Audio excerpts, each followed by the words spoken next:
Drunk and drive టెస్టులు నిర్వహిస్తున్న police అధికారుల విధులకు ఆటంకం కలిగించిన ఇద్దరు వ్యక్తులకు జరిమానా కోర్టు విధించిందని one town CI Rajasekhar Reddy తెలిపారు.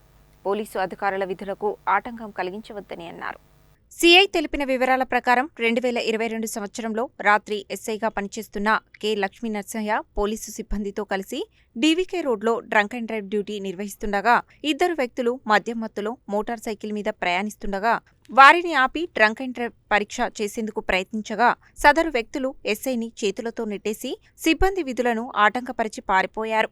ఎస్ఐ లక్ష్మీ నరసయ్య ఇచ్చిన దరఖాస్తు మేరకు అప్పటి ఎస్ఐ కె నరేష్ కేసు నమోదు చేసి ఇద్దరి నేరస్తుల మీద ఛార్జిషీట్ దాఖలు చేశారు. ఈ కేసును విచారించిన judicial first class magistrate K Sirisha ఇద్దరు నేరస్తులకు 4,000 రూపాయల జరిమానా విధించారు. జరిమానా చెల్లించని పక్షంలో 1 నెల జైలు శిక్ష విధించారు. అందరికీ నమస్కారం.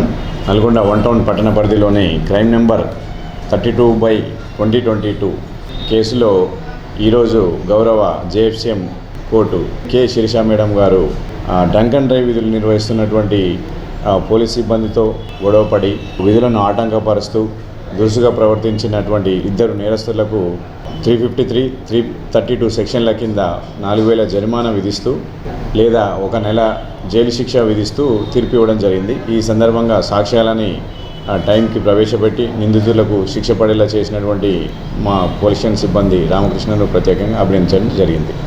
Thank you.